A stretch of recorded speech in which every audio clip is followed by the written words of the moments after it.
coming up on Lawmakers. Governor Perdue wants to provide more privacy for cell phone users. We'll have the latest on a bill that creates virtual schools in Georgia. And it's back. Legislators take another look at tort reform. Those stories and more are coming up next. Live from Atlanta, this is Lawmakers for Monday, January 24th. Here are your hosts, Gerald Bryant and Nwandi Lawson. Well, good evening and welcome to Lawmakers. Also on tonight's broadcast, we'll talk with the new chairs of the House and Senate Education Committees. And we'll tell you why the Capitol halls were filled with flowers today, but our top story tonight, some proposed protection for cell phone users. We begin with a question. Are you a victim of telemarketers calling your cell phone? Today, Governor Sonny Perdue announced a plan that would protect Georgian cell phone users and their numbers from being published in directories. Lawmakers Chriss Knight joins us live from the Capitol with more on that story. Chris. Well, Gerald, as it now stands, there are no safeguards protecting cell phone numbers from unsolicited calls. But Governor Sonny Perdue hopes this proposed legislation will change that. Your cell phone's ringing. Hello? But do you know who's on the other line? Today, Governor Perdue unveiled a plan that would fight against cell phone calls from telemarketers. It's called the Wireless Privacy Act. This bill will require a wireless provider to obtain a customer's express consent before including his or her name and number in any directory or any electronic database. The proposed legislation comes in light of the looming distribution of a nationwide wireless 411 directory of private cell phone numbers. That directory would put our private cell numbers out there for all the world to see, including telemarketers, text message spammers, stalkers, and other unwanted callers. And while the proposed legislation has the support from this cell phone user, yes, I would support anything of that nature. Others are skeptical. They've been kind of hesitant to prosecute people under the federal do not call list, so I don't know how successful that'll be. And under the proposed legislation, if a consumer already provided consent to disclose their number, then they could revoke that consent at any time. Reporting live, I'm Chriss Knight for Lawmakers. Chris, if the legislation does pass, what penalties would be enforced for those providers who violate the new law? Well, Gerald, the governor said that those penalties have not yet been determined. Thank you very much, Chris. Well, today, members of the Legislative Black Caucus introduced a number of bills they say are important to their constituents. Included in that proposed legislation, a ban on pit bull dogs, a ban on racial profiling, and a bill that would prohibit police officers from using stun guns. At today's Black Caucus meeting, Representative David Lucas of Macon said that with Republicans now in control of the House, it'll be difficult to get bills passed that affect the black community. In other news, the green tree frog bill is back in the Senate hopper. Senator Preston Smith jumped at the chance to reintroduce his bill, making the green tree frog Georgia's official state amphibian. The frog bill croaked in the final hours of last year's legislative session, but Senator Smith vows he won't allow the bill to be watered down, and his colleagues will have to accept the measure, warts and all. Another bill given a first reading today is Lieutenant Governor Mark Taylor's proposal to amend the state constitution to provide for maximum teacher-student ratios for kindergartens and grades 1 through 3. Coming up later, we'll have committee coverage of Governor Perdue's bill creating virtual schools. But first today, I talked with Senator Dan Moody, the new chairman of the State Education and Youth Committee. I began by asking him to describe what Senate Bill 33, the virtual school legislation, is intended to accomplish. Virtual schools essentially allows students located all around the state to take courses, either regular courses in high school or AP courses for credit without having to attend a classroom. It's just that simple. What do you see as the major benefits of virtual schools to people around the state? Well, a lot of students located in some of the remote areas of the state just don't have an opportunity to take some of the classes, especially like an AP class. And this will really extend the classroom beyond the bricks and mortar to all across the state of Georgia.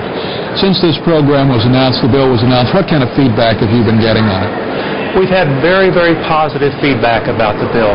Again, it's something that I think a lot of our young students can really appreciate because they're already familiar with doing other things on the internet. And in this particular case, they can complete a class or an AP class and get credit for it. All right, let's move along to another piece of legislation where you're the lead sponsor, and that is the Master Teacher Program. Tell us what that would do. Well, the Master Teacher Program is essentially a recognition program where a teacher that has been employed for 3 years would get the certification as a master teacher, and it's simply a form of recognition to demonstrate our support of those teachers that are involved in raising the level of student achievement in their classrooms. Now, one thing that I had not noticed, or at least noticed the first time when this came out as a first reader today, that also establishes the Academic Coach Program. What is that? Well, the Academic Coach Program is also a part of Senate Bill 33, and that program basically takes the Master Teacher Program and extends it to another level. First of all, you have to be a master teacher to qualify, and in this particular case, the academic coach is able to mentor other students, other teachers rather, and other students in their class or in their school to focus on things that are really in need of addressing at that particular school. The teacher would get credit, you might say, for their time away from the classroom, and also the neat thing about this is there's an opportunity for some incentives and some bonuses, not only for the academic coach, but also some of the other teachers that are involved in the mentoring program. Finally, there's another bill, Senate Bill 35. Again, you're the lead sponsor on that deals with flexibility. Remind us about the flexibility program and what that provides for schools. Well, in this particular case, we're allowing local schools to have more expenditure controls, and also this bill would address the need, because of budget constraints, to extend the class size reduction for an additional period of time. Some of the Democratic leaders, including Lieutenant Governor Taylor, is opposed to having the higher class sizes and actually trying to get a constitutional amendment to mandate that size. Do you see any problem in the flexibility provision going through in that bill? I don't see any problem. In the case of the K through 3, we already have that provision in place. Those class sizes have been reduced. Certainly, everyone throughout the state would like to see class sizes reduced to the lowest common denominator. But in this particular session, the budget as it's currently written is essentially looking towards the needs of our teachers right now and providing them with additional income. And hopefully, as revenues increase down the road, we'll be able to address some of the issues with class size reduction. Everybody would like to see class sizes be reduced to the lowest common denominator as possible. Now it's just not the time that we can do that. We've been talking with Senator Dan Moody. He is the chairman of Education and Youth in the state Senate, and we will carefully be following these pieces of legislation as they go through your committee and onto the Senate floor. Thank you very much, Senator Moody. You're welcome. Well, as you just saw here on Lawmakers, Georgia may soon have its first virtual high school. The bill that would create the online education program is part of Governor Perdue's education agenda. It passed out of the Senate Education Committee today. Jesse Freeman was there, and now he's standing by live with more. Jesse. In Wandy, in his State of the State address 2 weeks ago, the governor said high school student Cliff Tippins inspired him to create the Georgia Virtual High School. Cliff was present that night and was also at the Senate Education Committee today, where the bill passed with one amendment. The Georgia Virtual High School will give students everywhere in Georgia access to over 60 online courses. After the State of the State address, Cliff Tippins' next stop was the Senate Education Committee. I believe that through this bill that the AP classes will be offered to students across the state. It will not only strengthen our schools, but strengthen our state as a whole. Also speaking on behalf of the bill was State School Superintendent Kathy Cox. As we develop this Georgia Virtual High School, it's going to be financed via the QBE formula for a segment of the day that a student is enrolled in this class. Major debate today centered around whether to favor public school students when deciding who is eligible for the program. Participation numbers will be limited in the early goings. We are concerned that if other students outside of public schools are allowed to take the online classes, that the public school students would be given priority. Senator Don Thomas offered an amendment to the bill that would give equal free access to the program to private and homeschool students. This amendment allows any student under the age of 21 to access in virtual school as many as 6 courses per year at no cost to the student. Now, although that amendment made it on the bill, there were 2 no votes. The bill itself, however, passed unanimously. Reporting live, I'm Jesse Freeman for Lawmakers. Now, Jesse, before you go, you mentioned that access to the program would be limited if that program begins this summer. What's the main barrier there? Well, in Wandy, right now only 30 teachers in the state are trained to administer the online classes, and they are all in the Atlanta metro area, so that's the biggest problem. All right, thanks so much, Jesse. Now, although the governor's education bills were introduced in the Senate, House Education Chair Brooks Coleman says that he's attending Senate committee meetings already in order to prepare to present the 3 bills, which promote flexible local spending, the creation of a new teaching credential, and a statewide virtual high school to provide high-level classes to rural students.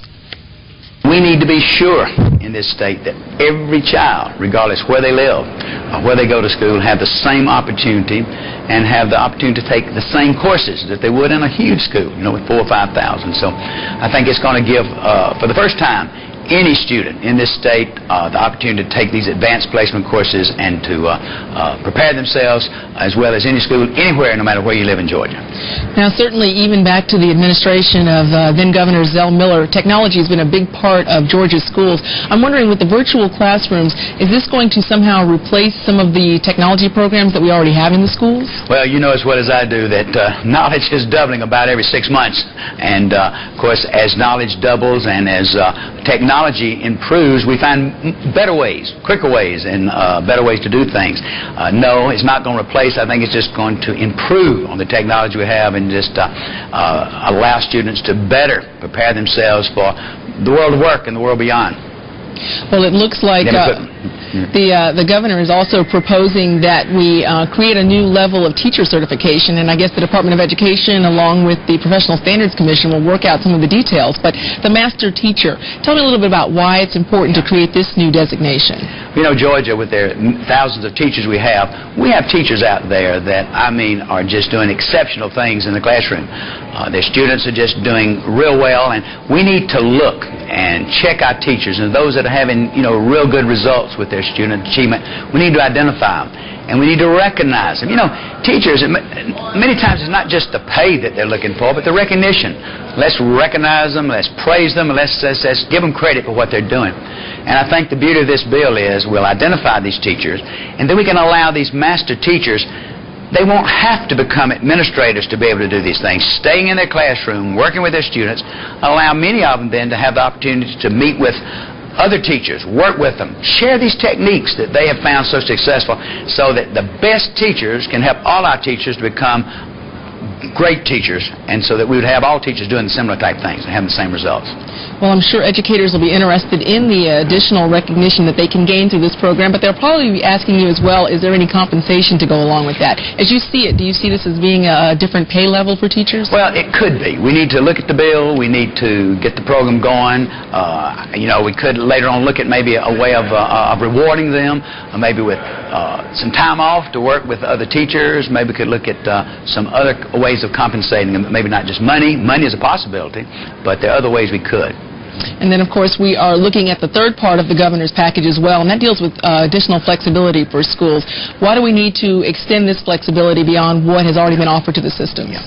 Well, as we all know, the last few years have been very difficult for the economy, and we've had some rough times in the schools. And so we, as the economy is improving now, we need to allow our schools at least another year, 2 years as far as the classroom size reduction is looking at, to catch up, and for the economy to catch up where we can pay for many of these things we want to do. So we need to, I think it's important that we allow the local superintendents who best know how their class sizes need to be set up, how their money needs to be spent, how we need to allocate this money, that they have the opportunity for at least another year to have the flexibility with spending.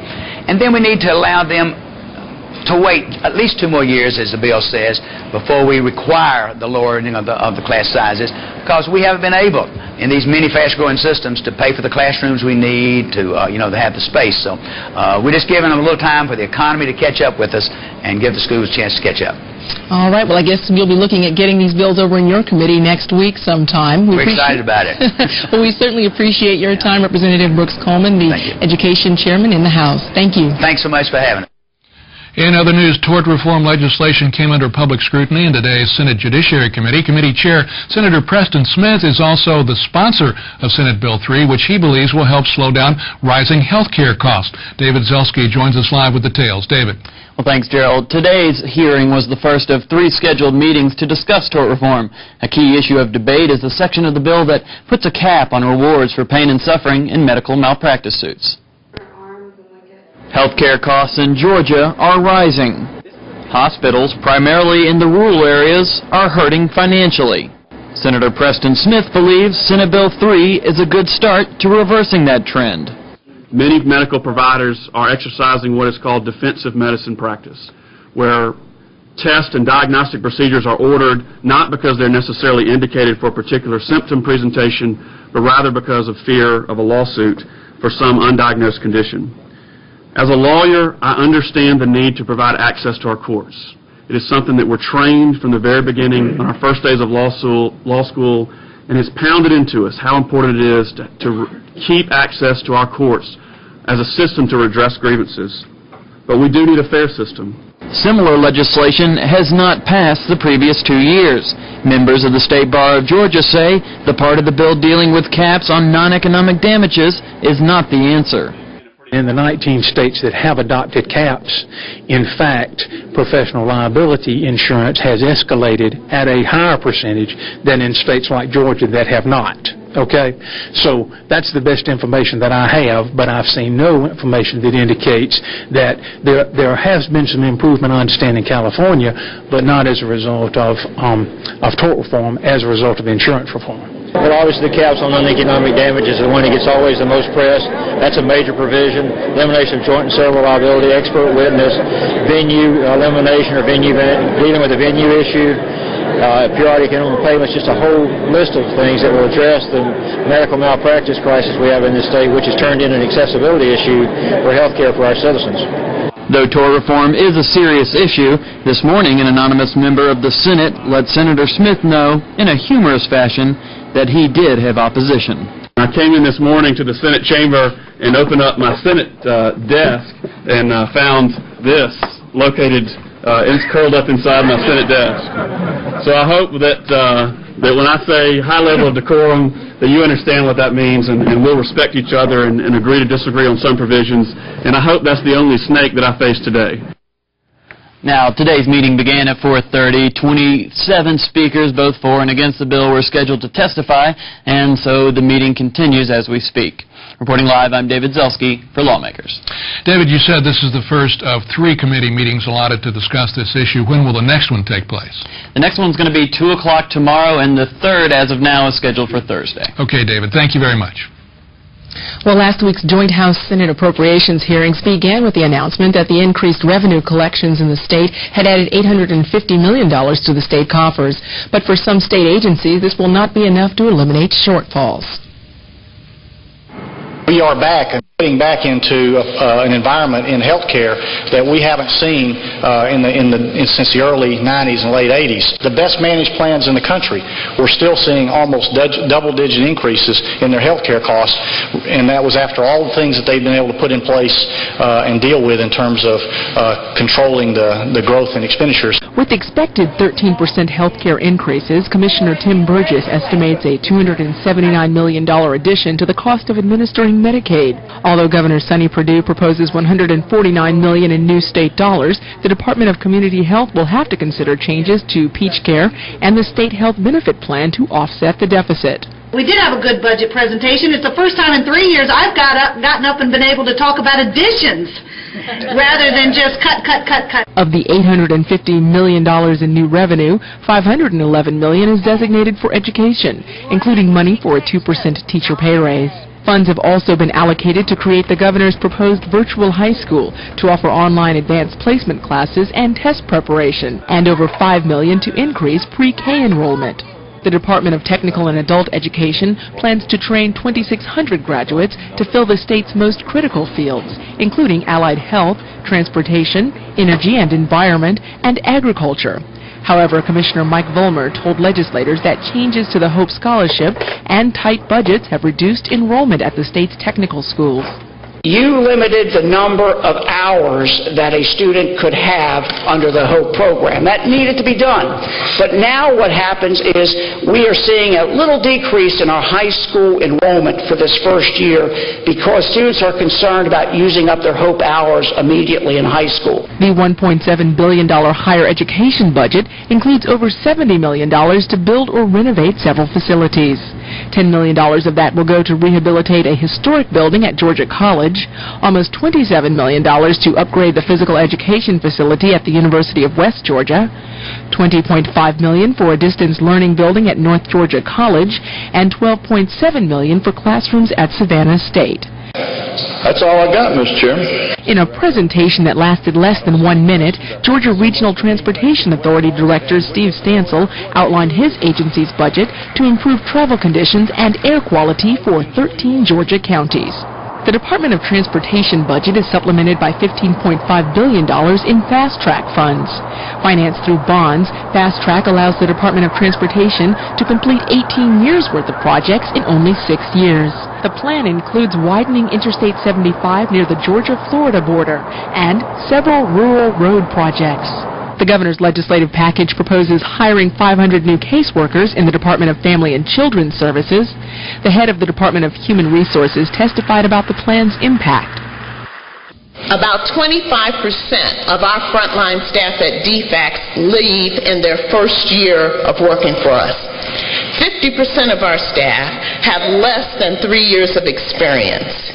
And we wanted to make sure that we used this budget to begin to think about ways that we could stabilize, professionalize that staff so that we would have an experienced, mature staff able to deal with the issues that present themselves at DFACS.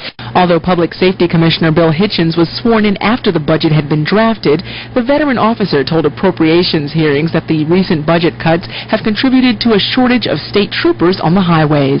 We authorized 953 troopers and currently have 784. The Corrections Department is seeking additional funding for day reporting centers to reduce the cost of incarcerating some drug offenders. Both the House and Senate have introduced bills aimed at curbing the manufacturing of methamphetamine. According to the chair of the State Board of Pardons and Paroles, passage of these bills will greatly assist his department. And for the state's youngest offenders, the Department of Juvenile Justice recommends a probation revocation program to keep major and minor offenders out of the same circles. Now, Democrats held their own separate budget hearings last Thursday where they heard complaints about the governor's proposed $17 billion budget. Some state employees said that their 2% proposed raises would be eroded by a 13% increase in insurance premiums. The process of approving the budget began today when the House Appropriations Committee met briefly to establish its rules of order. And in other news, the Senate and House both honored a wounded veteran of the war in Iraq today. First Lieutenant Patrick Evans of Blue Ridge was introduced in the House by Representative Amos Amerson. Ladies and gentlemen, I'd like to introduce a 2002 graduate of North Georgia College and State University who was wounded on December the 21st in the Mosul mess hall event where a suicide bomber went in. Unfortunately, this young man was gravely wounded and he's now home on convalescent leave. But I introduce to you Army First Lieutenant Patrick Evans of Blue Ridge, Georgia.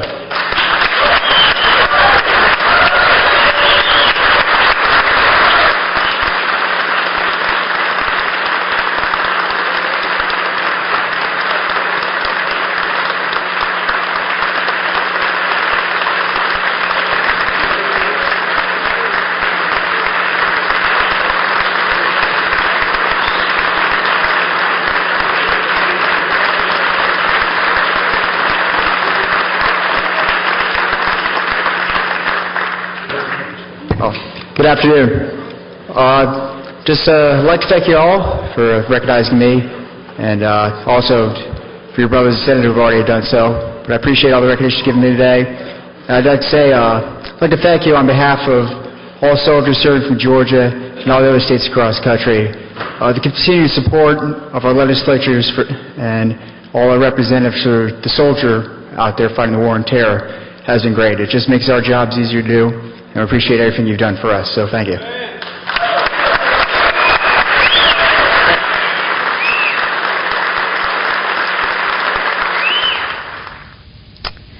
Well, competition was in full bloom under the Gold Dome today for the 7th Advanced State Flower Show. Members of the Garden Club of Georgia came to the Capitol with horticultural exhibits for all to enjoy. Lawmakers Angelena Washington has more. Roses are red, violets are blue, flowers all over the Capitol, and lovely exhibits, too. The 7th Annual Flower Show took place today, and this year's theme, Georgia on My Mind, under the Gold Dome. Today we had our 7th Advanced State Flower Show. It's the only 7th ever show we've ever had in 77 years, State Flower Show, and we're pleased to have it in our beautiful Georgia State Capitol. The Garden Club has over 14,000 members and focuses on beautification, conservation, and education. We're not just little old ladies in tennis shoes planting a few petunias. We work very, very hard to preserve what's important to all of us. Today's show included an award ceremony for all the winners in each division. JD, I want to tell all of you how honored I was to be able to submit my entry in the show for the constitutional officers. It's my long-standing cultivar of Dendrobium orchid that I've worked on for many years. It's truly a spectacular genus containing the diversity of What are y'all laughing about? It won. I can't help it, I was the only one that entered. The Governor and First Lady were made honorary show chairs and presented the awards to the winners. The Flower Show was a two-day event, and for all their hard work and dedication, the Governor invited the Garden Club of Georgia's board members to dinner at the Governor's Mansion. Reporting for Lawmakers, I'm Angelena Washington. Had no idea that the governor had such a green thumb. Well, coming up tomorrow on Lawmakers, tort reform hearings continue, and Governor Sonny Perdue is expected to make a conservation policy announcement. We'll have those stories and all the latest from under the Gold Dome. That's tomorrow at 7 p.m.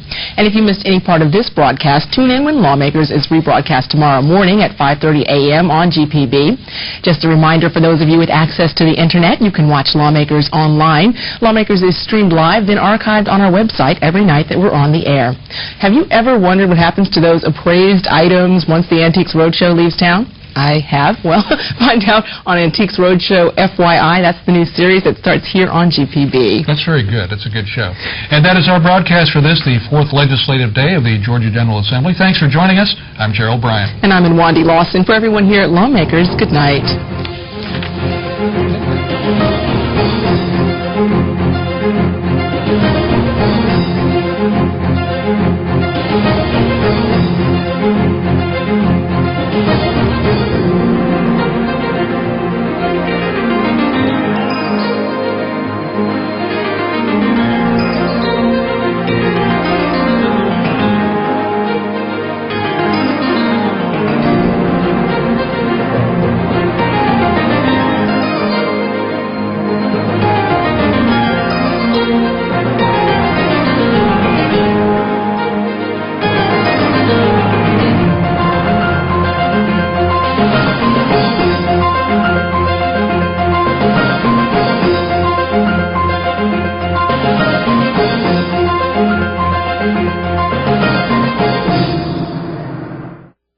This has been a production of Georgia Public Broadcasting.